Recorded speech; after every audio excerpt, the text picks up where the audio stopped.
শাহরাস্তি চিস্তিয়া ইসলামিয়া আলিম মাদ্রাসায় নবনির্বাচিত গভর্নিং বডির পরিচিত সভা অনুষ্ঠিত। শিক্ষা উন্নয়নে ঐক্যবদ্ধভাবে কাজ করার অঙ্গীকার। দৈনিক জনপদ বার্তা ডেস্ক রিপোর্ট।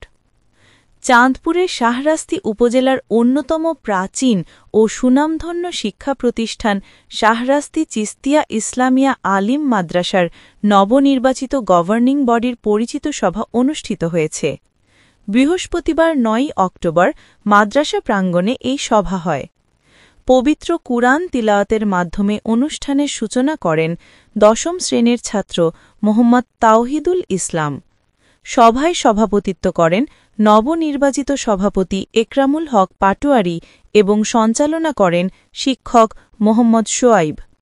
সভায় উপস্থিত ছিলেন বিদ্যুৎসাহী সদস্য আলহাজ ফারুক হোসেন মিয়াজি, দাতা সদস্য শহীদ উল্লাহ মিয়াজি ও মাওলানা মোহাম্মদ ওমার ফারুক, অভিভাবক সদস্য সেলিম পাটোয়ারী, আব্দুল কাইয়ুম রিপন, বাদশাহ ফয়সাল, শেখ মোহাম্মদ আনিস, সংরক্ষিত মহিলা অভিভাবক সদস্য সেলিনা বেগম, সাধারণ শিক্ষক সদস্য মোহাম্মদ শোয়াইব, মোহাম্মদ আবু হানিফ, তরিকুল ইসলাম এবং সংরক্ষিত মহিলা শিক্ষক সদস্য আকলিমা বেগম। সদস্য সচিব ও অধ্যক্ষ বেলাল হোসেন নবনির্বাচিত কমিটির পক্ষ থেকে শিক্ষক, শিক্ষার্থী ও অভিভাবকদের স্বাগত জানান। বাংলাদেশ মাদ্রাসা শিক্ষা বোর্ড কর্তৃক ২ বছরের জন্য অনুমোদিত এই কমিটি ২৯ সেপ্টেম্বর ২০২৫ তারিখে অনুমোদন লাভ করে।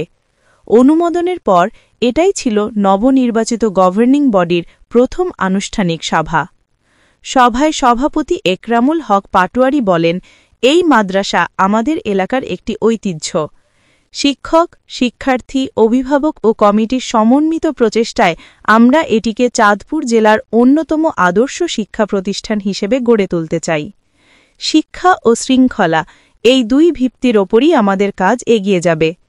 বিদ্যুৎসাহী সদস্য আলহাজ ফারুক হোসেন মিয়াজি বলেন, আজকের যুগে কেবল ধর্মীয় জ্ঞান নয়, আধুনিক প্রযুক্তি ও সাধারণ শিক্ষার সমন্বয় জরুরি। আমি চাই এই মাদ্রাসার ছাত্ররা যুগোপযোগী শিক্ষা গ্রহণ করে সমাজে নেতৃত্ব দিক। সভায় অন্যান্য বক্তারা মাদ্রাসার শিক্ষা পরিবেশ, অবকাঠামো উন্নয়ন ও শিক্ষার্থীর চরিত্র গঠনে সমন্বিত উদ্যোগ গ্রহণের প্রত্যয় ব্যক্ত করেন। অনুষ্ঠানে শিক্ষক, শিক্ষার্থী, অভিভাবক ও স্থানীয় গণ্যমান্য ব্যক্তিরা উপস্থিত ছিলেন।